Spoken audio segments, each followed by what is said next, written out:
европскиот пат нови реформи, нови можности, кој е организиран со поддршка на нашите долгогодишни пријатели и помагачи на процесот на пристапување во ЕУ, Кралството Шведска, преку проектот Нордиска поддршка за напредок на Северна Македонија, кој го спроведува Канцеларијата на Обединетите нации за проектни услуги УНАПС.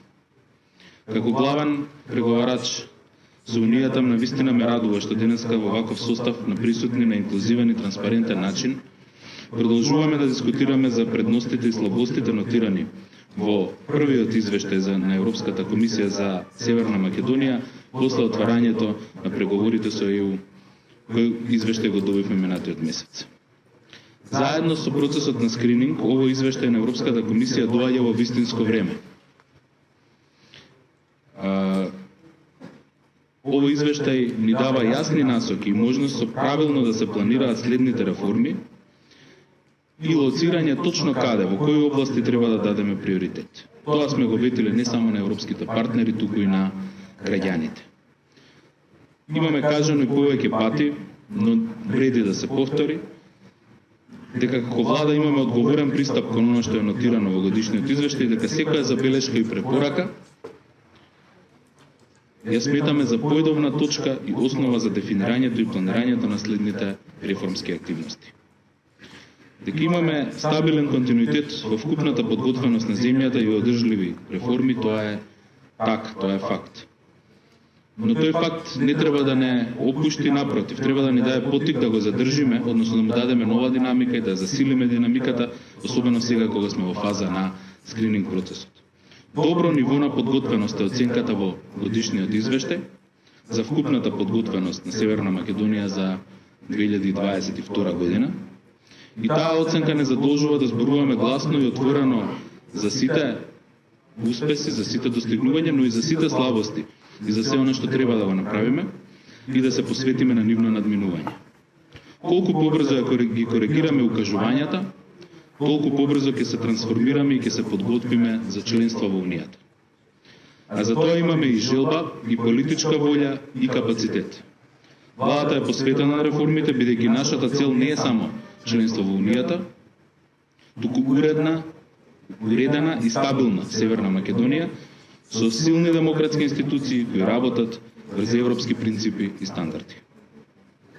Скрининг процесот кој е во тек и кој се одвива непречено и со предвидената динамика ќе даде дополнителна политичка димензија и ќе не поттикне да го интензивираме спроведувањето на европската реформска агенда, што несомнено само по себе ќе не приближи до Европската унија, а на долг рок ќе даде дел од придобивките за граѓаните на овој процес. Денеска, почитувани гости, отвараме дискусија за две важни области. Кластерот 4, зелена агенда и одржлива поврзаност, и кластерот 5, ресурси, земјоделство и кохезија. Кластери кои имаат многу обемни делови од регулативите на Европската унија и кои бараат сериозна финансиска поддршка.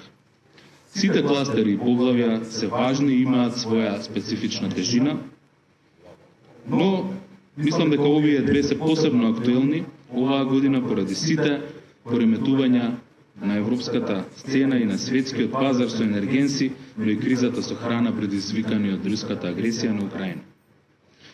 Скоро секојдневно во фокусот, како кај нас, така и во Европа, се зелената транзиција и обновливите извори на енергија, како и напредувањето на животната средина. Сложени прашања кои се од животно значење за сите нас. Нашата цел е да им обезбедиме предуслови за подобро здравје, подобар квалитет на живот на граѓаните и конкурентна економија преку воведување и имплементација на високите стандарди на ЕУ.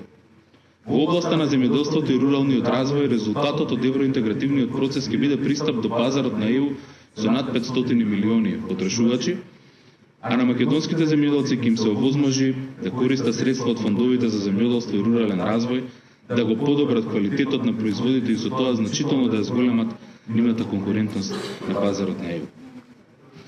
Без да навлегувам во детаљите со препораките и наудите од извештајот, најдобро е панелистите преку дискусијата и преку конкретни примери да се осврнат на нив, како и на реформите кои во моментот се спроведуваат преку ресорните министерства, државните органи надлежни за овие два кластери. Можам само да кажам дека и Европската унија ја препознава важноста на земјоделието и на оваа област, бидејќи сериозно, рапидно го зголемува буџетот за земјоделство и буџетот исто така на ИПАРД. На крајот би кажал дека целта ни е јасна, реформите мора да продолжат, а секоја институција да биде на ниво на својата задача, особено законодавниот дом. Ова е државен и тимски процес, кој со својата тежина и важност бара целото општество да биде вклучено и сите да застанеме зад европската иднина. Знаеме дека обврската што ја преземаме е тешка, но ја знаеме и која ни е целта. Развој, просперитет, европска економија, европски пазари, европски животен стандард за граѓаните до крајот на 2030 година. Амбициозна, но достижна цел, која само бара посветеност и ангажман на сите општествени чинители од овој национален проект. Тоа не е само обврска спрема Европската унија и преговорите за членство, туку е наша должност и обврска кон граѓаните. Затоа верувам дека секој лично од нас ќе го даде својот придонес во остварувањето на нашата заедничка стратешка цел, со цел подобрување на оценката на нашиот следен годишен извештај за 2023 година и со тоа да се приближиме еден што поголем чекор понапред Европската унија. Посакувам да имаме плодна и успешна дискусија. Ви благодарам.